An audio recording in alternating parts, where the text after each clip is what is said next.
Well, got 4 kids, 2 boys, 2 girls. The oldest Christopher, he'll be 11 soon, and the youngest Lucy, who's just turned 2. So Lucy's got a lot of medical problems. She has Kabuki syndrome. She's got a CHD, which is a heart defect, pulmonary hypertension, chronic lung disease.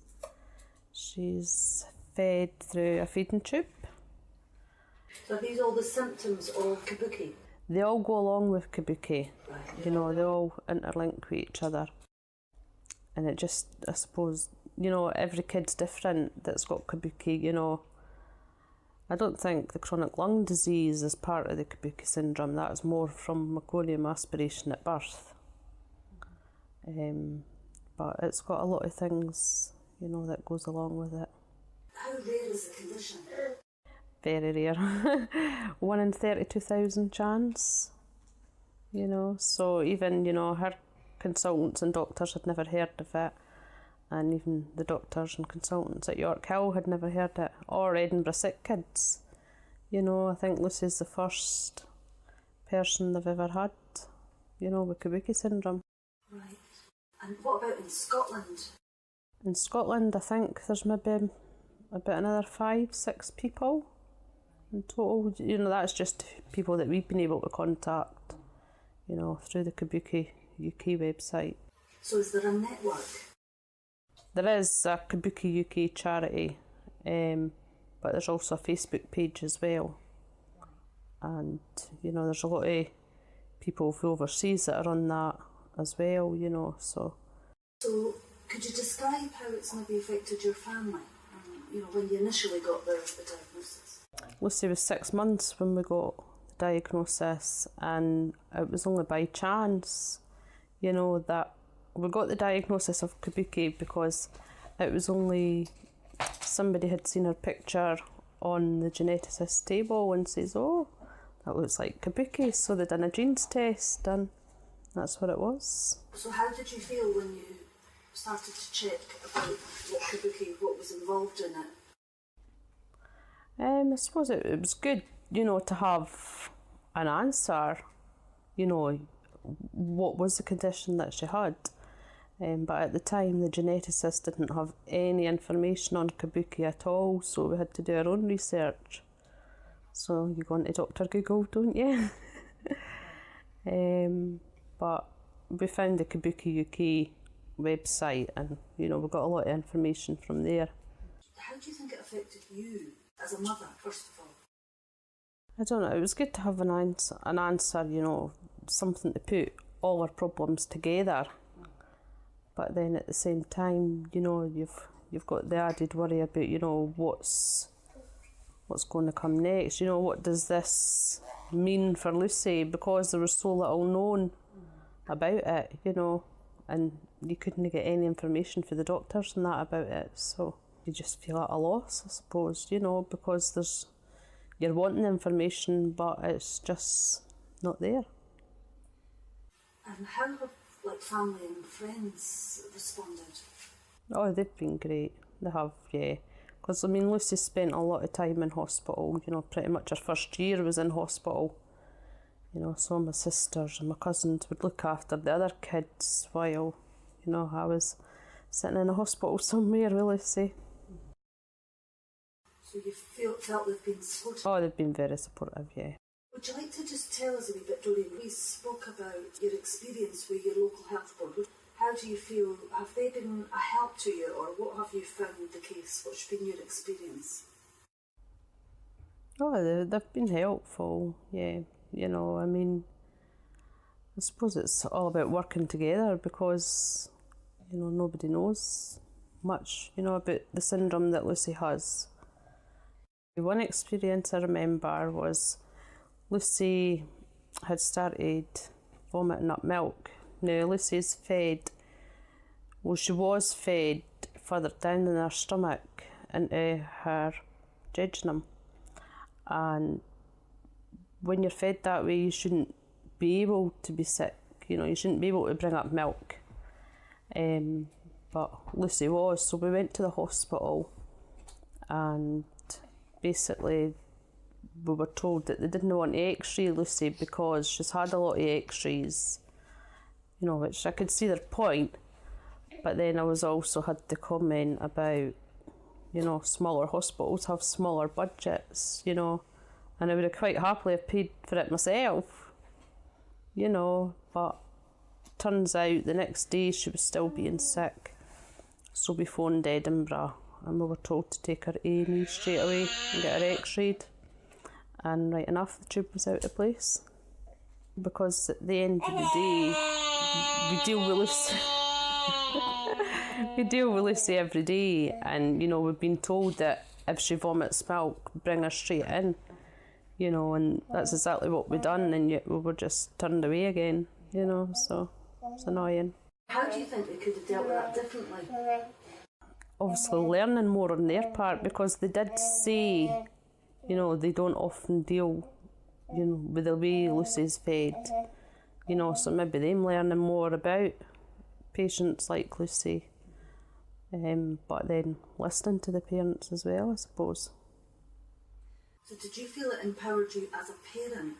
How do you feel it changed you in terms of being more forthright? We've got quite a good relationship, you know, with the staff at our local hospital, and they know us, you know, and if we've got a problem, we'll certainly speak up. There was another thing, maybe you could tell us a little bit about, Doreen, you spoke about Rachel House, yeah, and what you initially thought and felt and whatever, you know, because what we want to find out is what kind of things are available that could be there to help. Mm-hmm. When they first mentioned Rachel House to us, you know, we just had the impression that Rachel House was a children's hospice. It was, you know, end-of-life care. But, you know, it's absolutely not the case. They offer respite care, you know, even if you want to go out as a family, they would come out and support you, and they'd take care of Lucy so you could concentrate on other kids. You know, they send tickets through the post to the kids for the theatre, and you know, like if there's a new show coming out at the cinema or things like that, then they'll send them tickets, you know, and we could all go as a family. But you know, even just fun days that they have up in Rachel House, they're always invited. What do you think has helped you the most to be able to cope?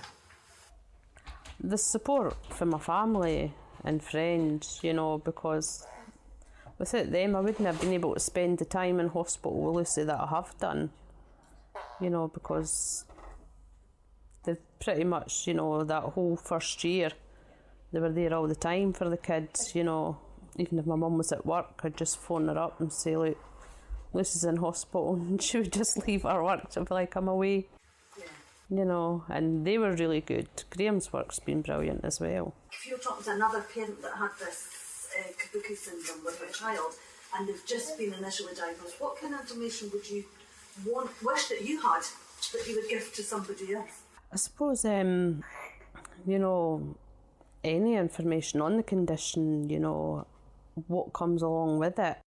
I know every kid's different with Kabuki, so, you know, what to expect from Lucy is, you know, it's going to vary from child to child. But, you know, just things that could possibly happen, you know, like how they develop and things like that, you know, because muscle tone and things like that isn't all that good. So would you say that information really and knowledge? Yeah. Oh yeah, definitely. Even, you know, a lot of the kids with Kabuki have got feeding issues, you know, so learning how to use her peg and feeding pumps and things like that.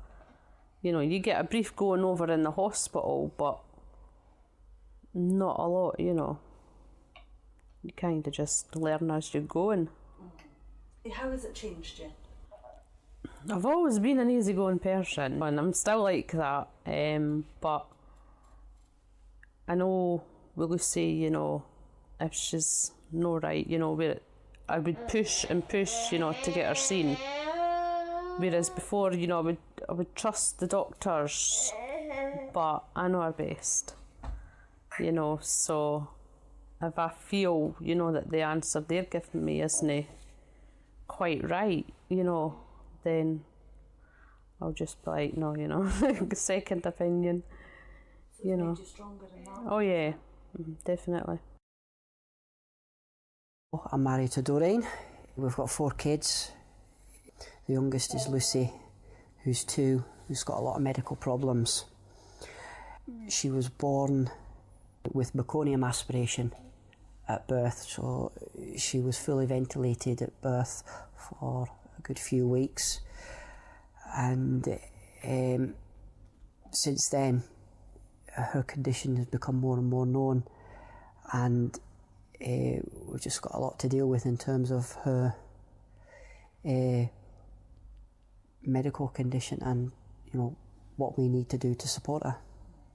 How's that affected your whole family? Because you've obviously got 4 children, haven't you? Before Lucy was born, we were just a normal family. You know, I went to work and you know, Doreen worked part-time, and, you know, we just got on with it. But when Lucy was born, all that changed. She was in hospital most of the time, so I had to take time off work. We had to keep things as normal as we could for the kids. That was the hardest part, was we knew that Lucy was very, very sick, but we were obviously trying to protect the other kids from what we knew and tried to keep things as normal as we could for them, which was difficult. So which was school, play, family time, routine. It was just very difficult, but we got there with family support, and each month that went by, we became more and more expert at it, if you like. So you didn't know anything about the condition beforehand?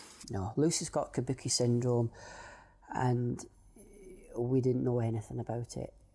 It was a bit of a relief for us because it explained all the problems which we knew she had, such as the heart defect, the respiratory problems, the feeding problems, the hypertension and her blood pressure. So it kind of pulled it all together, but we were still kind of left in the dark.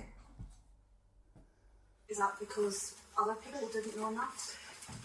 It was just because it was just so unknown out there.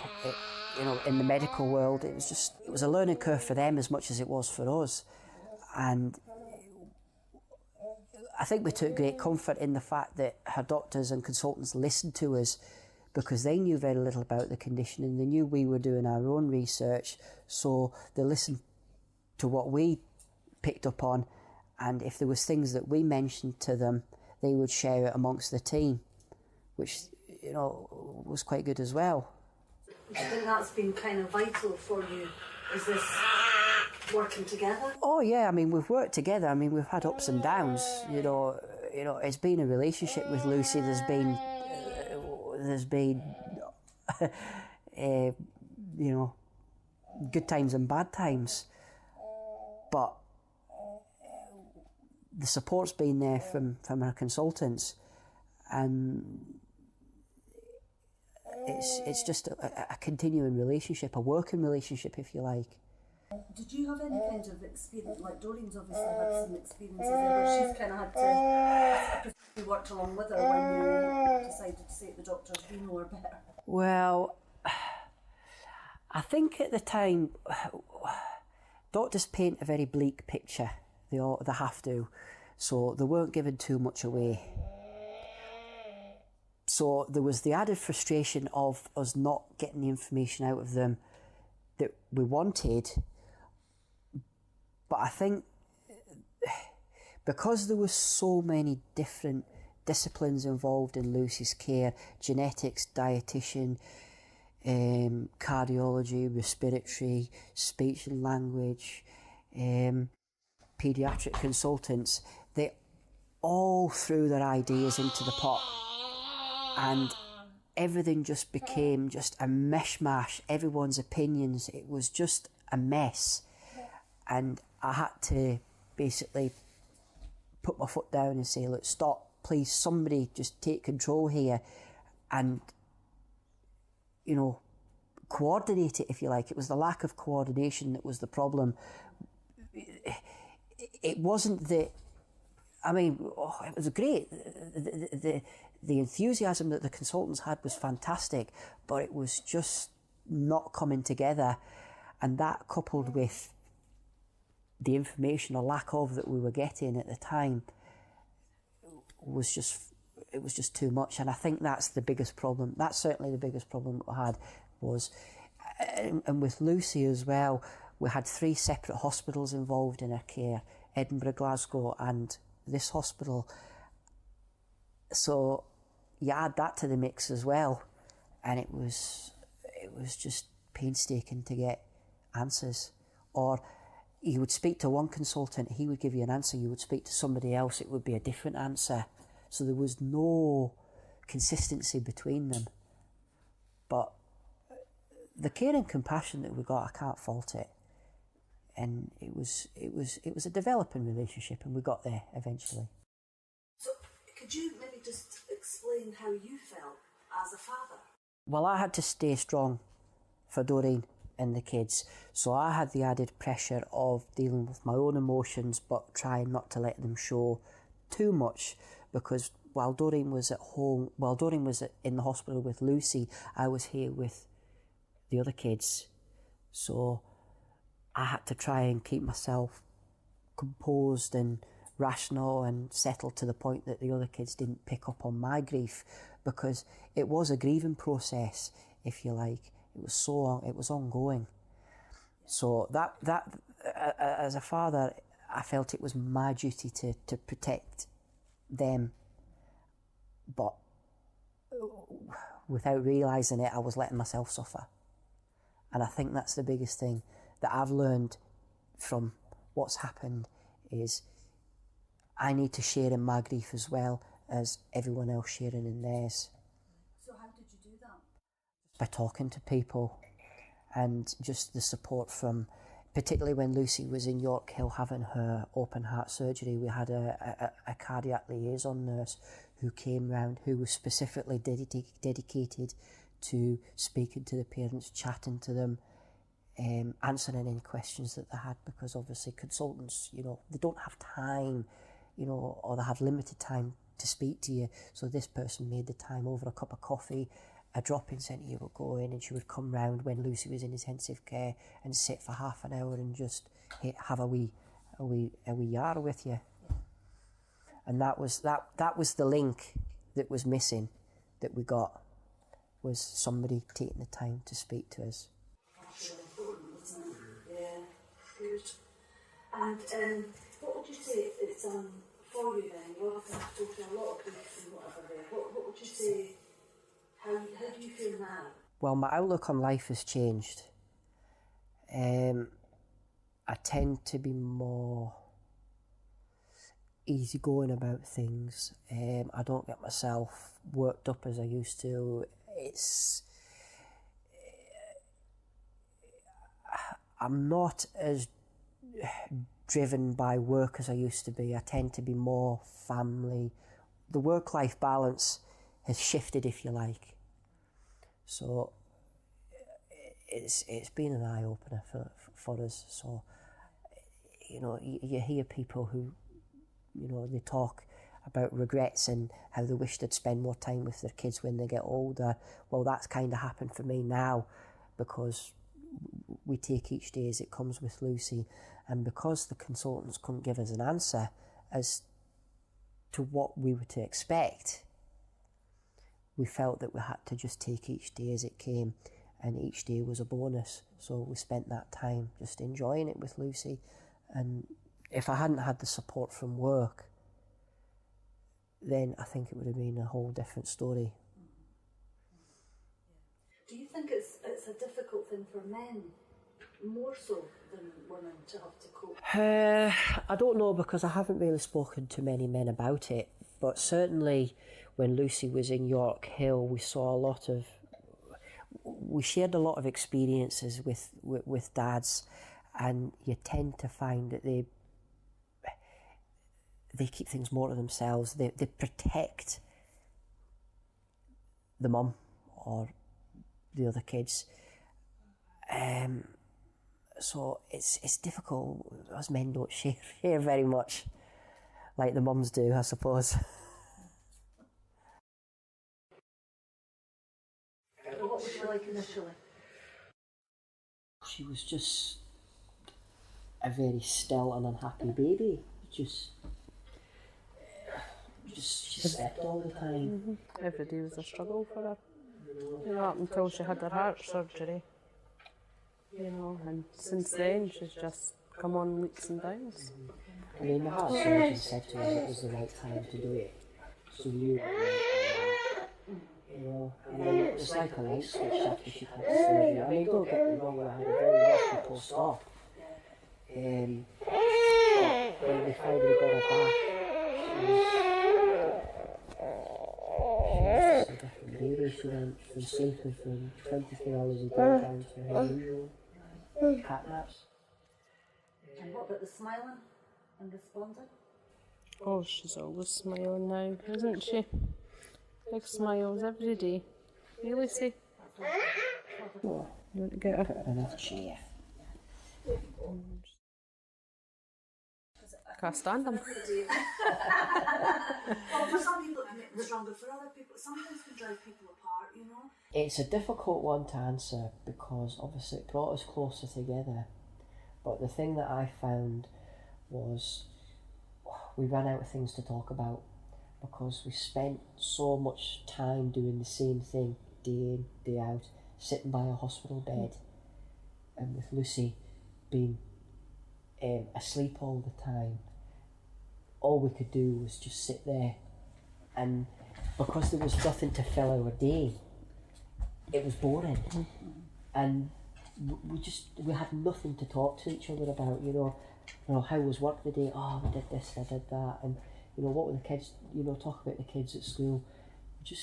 We never had that, and that was the difficult bit, was just, plus we knew what each other was thinking, but we just couldn't talk about it. Mm-hmm. Did you find that as well? Yeah, I would agree with that. It definitely did bring us closer together, and you had to talk. You maybe didn't want to hear the answers that you were going to get, but it was something that had to be discussed. Because everything was just so uncertain, Lucy. So. What do you think you've drawn out of it together as a couple? I think it's not to take things for granted. I think it's the biggest one. Yeah, definitely. I think it's, without sounding too big-headed about it, it's not money anymore, it's more life and enjoying life, and it's family life. The house, the car, possessions mean nothing. Yeah. It's memories she's and here, and that's the main thing. And that's what it's all about. Our focus has shifted. Holidays abroad, who cares? Yeah. That's the biggest thing. That's lovely. What have you seen in Graham that's actually changed, or things that you admire about what he's been able to do from when you were first together? Well, he's obviously a lot more laid back, and as he says, families is priority now, before work, whereas before, Graham would spend a lot of hours at work, but that was just because of the progression in his job, but now, with having a child like Lucy, he just, I suppose, that he doesn't think, he knows, that his time's better spent at home, than anywhere else. I think what I've realised is actually how maternal Doreen is with the children, and Lucy's condition, and how I've realised, what Doreen's priorities are, and quite rightly so, and it's been difficult for her as a mum, and I've just admired the way she's got through it, and helped us all get through it.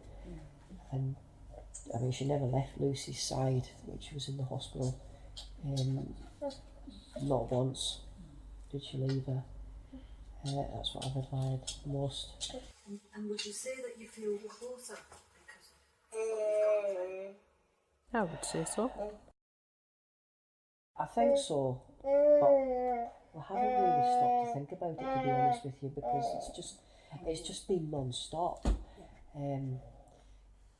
It's only when, Lucy's only recently started to do really, really well that we've started to relax a wee bit, but we tend not to relax too much because we constantly feel as if we have to have our guard up. She can change hour from hour. But we tend not to think about the past as much. We just try and look forward now. From other people that I've spoken to, I take it that you don't really plan too far ahead. You just think, how do you do that? You just have to take it, each day as it comes, even down to holidays. We don't go far, on holidays because we've been on holiday and we've had to come home with Lucy, but you just put your life on hold. Yeah. You just, things people, they plan things, they plan moving house, they plan, change of career, they plan holidays. We just don't do that. We just I suppose it's the same, with a lot of families with kids with additional needs. There's maybe a lot more planning to do on a day-to-day basis, but you can't plan too far ahead because you just don't know what's around that corner, Just don't lose hope, keep going, keep pushing for the answers, If you don't feel, that what you're being told is right, then, just keep at the doctors.